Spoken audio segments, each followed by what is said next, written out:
दोस्तों याद कीजिए, आज से पहले ठीक एक हफ़्ता पहले मैंने आप लोगों को ये इंटीमेट किया था, मैंने आप लोगों को इन्फॉर्म किया था कि भाई साहब JKPSI की नई वैकेंसीज़ दोबारा से ऑब्वियसली JKSSB को रेफ़र कर दी जाएंगी। अब क्योंकि आप लोगों को ये चीज़ पता थी कि भाई वो सारी वैकेंसीज़ JKSSB को वापस चली गई थी, JKSSB ने वापस भेजी थी JAD को। क्योंकि रिज़र्वेशन रूल्स जो है वो अमेंड होने थे, वो रिज़र्वेशन रूल्स दोबारा से चेंज होने थे, उन्हीं के चलते इसीलिए उन वैकेंसीज़ को वापस कर दिया गया था। भाई साहब यहाँ पे एक चीज़ है जो काफ़ी कुछ लोगों के लिए काफ़ी मतलब परेशान कर देने वाली होगी। मैं एक बार आपको यहाँ पे दिखा देता हूँ। मैं वैकेंसीज़ तो भाई आपको पता है, लेकिन यहाँ पे आप देखिए, विमेन को 15% रिज़र्वेशन है, एक्स सर्विसमैन को 6% रिज़र्वेशन है। I am not against this reservation, मैं इसके अगेंस्ट नहीं हूँ। यहाँ पे आप एक बार देखिए, ये आप देखिए 267, यहाँ पे 266, 267 में आप देखिए कि 15% रिज़र्वेशन आप यहाँ से आप फीमेल्स की देख लें, ठीक है। 15% आप टोटल देख लें रिज़र्वेशन फीमेल्स की यहाँ पे, तो उस हिसाब से या तो मतलब आपको कन्फ्यूजन ये होगी कि भाई 15% फ़ीमेल्स को कैसे शॉर्ट लिस्ट किया जाएगा। मतलब 15% फ़ीमेल्स तो जाएंगी ही जाएंगी यार। 15% ऑफ 752 वैकेंसीज़ का 752 वैकेंसीज़ का जो 15% है, वो 15% बनता है आपका अराउंड 113 के आसपास, यानी कि 113 के आसपास ऐसी फीमेल एस्पिरेंट्स हैं जिनको शॉर्टलिस्ट होना ही होना है JKPSI में, ठीक है। इन एडिशन टू दैट, अब इन एडिशन टू दैट इसकी यहाँ पे क्लैरिटी नहीं है कि अगर इन एडिशन टू दैट कोई लड़की मेरिट में फॉल करती है, क्या वो शॉर्टलिस्ट होगी या नहीं। क्या सिर्फ इतनी ही वैकेंसी सिर्फ गर्ल्स को मिलेंगी, क्या सिर्फ 111 ही गर्ल्स को शॉर्टलिस्ट किया जाएगा या उससे भी ज़्यादा जाएंगी, इस चीज़ के बारे में क्लैरिटी नहीं है। इस चीज़ को लेके और चीज़ें जब क्लियर होंगी तो अब मैं आप लोगों को क्लियर कर दूंगा। यहाँ पे मैं आप लोगों के बाज़ाब्ता एक क्लैरिटी आपको दे दी जाएगी एक लॉन्ग वीडियो बना के। लेकिन फ़िलहाल ये देखने वाली बात ये है कि जो लास्ट टाइम JKSSB को रेफ़र कर दी थी वैकेंसीज़, उसमें डायरेक्ट 752 वैकेंसीज़ का ब्रेकअप था। यहाँ पे आप देखिए, ये 752 वैकेंसीज़ का टोटल ब्रेकअप था। लेकिन इसमें से मज़े की बात यह है कि भाई कुछ वैकेंसीज़ यहाँ पे कम करके सब इंस्पेक्टर, पहले तो सब इंस्पेक्टर था एग्जीक्यूटिव में, और अब इस बार टेलीकम्युनिकेशन में भी जो है वो कुछ वैकेंसीज़ को डाल दिया गया है। अब आप देख सकते हैं कि टोटल 83 ऐसी वैकेंसीज़ हैं JKPSI की, उनमें जो है JKPSI की 83 ऐसी वैकेंसीज़ हैं जो टेलीकम्युनिकेशन में डाल दी गई हैं, ठीक है। अब यहाँ पे देखेंगे अगर आप, तो ओपन मेरिट में 34 वैकेंसीज़ हैं, SC में 7, ST1 में 8, ST2 में 8, RBA में 8, EWS में 8, OBC में 7, LAC IB में 3 और टोटल 8। अब ऊपर देखेंगे तो 67 यहाँ पे जो ST1, ST2, RBA और EWS का जो नंबर है वो बिल्कुल सेम है, वो बराबर है, उसमें कोई कम ज़्यादा नहीं है, ठीक है।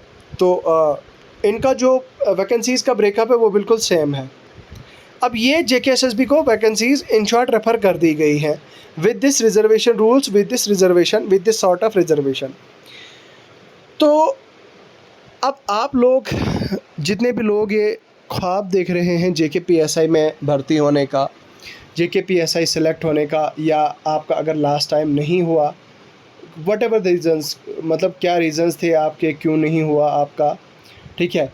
तो इस बार देखो यार, इस बार फिर से आपको एक बार मौका मिला है, एक बार अपॉर्चुनिटी मिल रही है JKPSI में सेलेक्ट होने के लिए, आपको एक बार फिर से चांस मिल रहा है। सो you guys have this opportunity, you guys have this chance of becoming the JKPSI again। तो अब आप लोगों ने इसके लिए दम तोड़ मेहनत करनी है। आप लोगों के पास ऑलरेडी सिलेबस शेयर्ड है, सिलेबस को लेके आप एक प्रॉपर स्ट्रेटजी के साथ अपने सिलेबस को कंप्लीट करें और प्रॉपर स्ट्रेटजी से अपने सिलेबस को जो है वो आप पढ़ें, ठीक है। तो इसके अलावा दोस्तों, अगर आपको लगता है कि आपको एक प्रॉपर स्ट्रेटजी के साथ आपको बता दिया जाए, आपको एक स्ट्रेटजी वीडियो आपके साथ शेयर की जाए, कैसे कहाँ-कहाँ से सोर्सेज़ क्या-क्या फ़ॉलो करने हैं, उस चीज़ को लेके अगर आप चाहते हैं कि आपके साथ एक डिस्कशन किया जाए, तो आप हमें बताइए। आपके लिए हम यहाँ पे एक वीडियो शेयर करेंगे। डेफ़िनेटली यू विल बी आप लोगों के साथ वो वैकेंसी शेयर कर दी जाए, मतलब वो स्ट्रेटजी वीडियो आपके साथ शेयर कर दी जाएगी।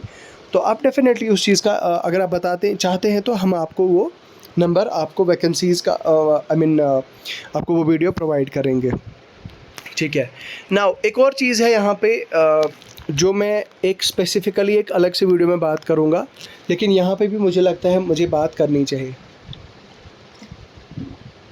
पता है यार मसला क्या है?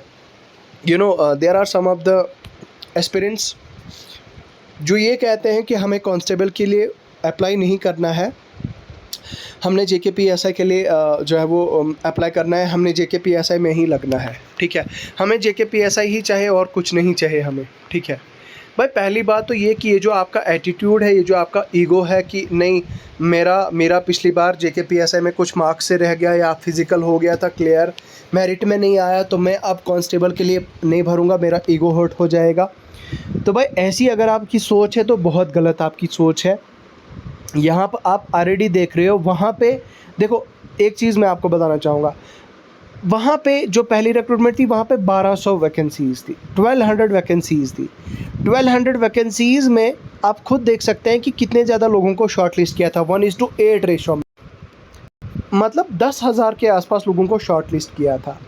तो भाई अगर आप 10,000 लोगों की कैटेगरी में आए, वो कोई बड़ी अचीवमेंट नहीं है। ठीक है, बड़ी अचीवमेंट तब होती है अगर आप मेरिटोरियस होते, अगर आप मेरिट में होते, आपने फ़िज़िकल भी क्वालिफाई कर लिया है। There are some of my friends who qualified the written and then qualified for the PET and they were not able to make it to the final list. उनका final list में नहीं हुआ भाई। तो अब यहाँ पे समझने वाली बात क्या है कि अपने ईगो को अपने साइड पे रखो और जो मौका भी मिलता है, जहाँ से अपॉर्चुनिटी मिलती है, उस अपॉर्चुनिटी के अपने हाथ से नहीं जाने दो, उस अपॉर्चुनिटी को अपने हाथ से मत गवाओ।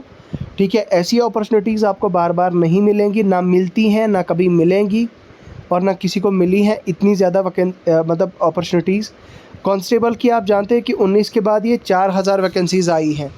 भाई इसमें आपको जेकेपीएसआई में गारंटी कोई नहीं दे सकता कि आपका होगा ही होगा। इस बार मैंने आपको बताया ना, पिछली बार 1200 वैकेंसीज़ थी, इस बार 669 टोटल वैकेंसीज़ है, 752 वैकेंसीज़ है सॉरी।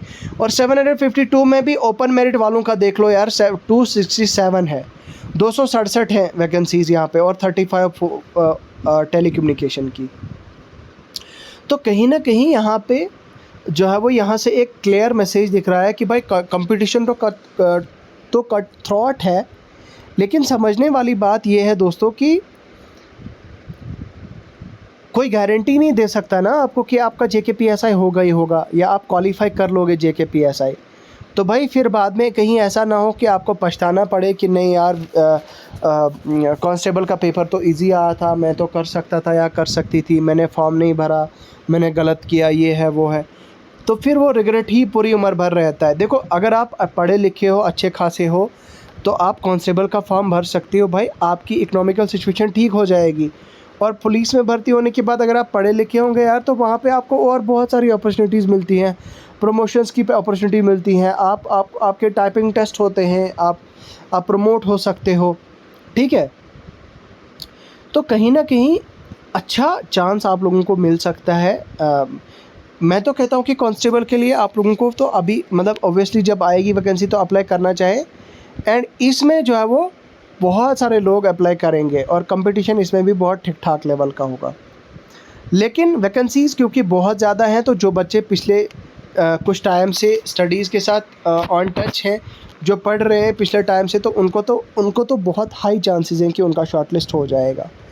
तो मेरे भाई, मेरी बहन, मेरे दोस्त, जो भी आपका ईगो है अभी कि नहीं मेरे को एसआई बनना है, एसआई के अलावा और कुछ नहीं बनना, उस चीज़ को अभी आप पोस्टपोन कर लो। इस चीज़ के बारे में आप बाद में सोचना, फ़िलहाल आप फॉर्म भर दो, फ़िलहाल आप अप्लाई करो। कांस्टेबल के लिए कांस्टेबल की तैयारी करो, कांस्टेबल के रिटर्न की तैयारी करो, फिज़िकल की तैयारी करो, उसके बाद जेकेपीएसआई के रिटर्न की सब्सिक्वेंटली जेकेपीएसआई में भी आप अप्लाई कर लेना। ठीक है, ये थी मेरी तरफ से कुछ सजेशंस यार। बाकी यार आपकी क्या राय है कमेंट सेक्शन में लिख के अपनी सजेशन ज़रूर दो।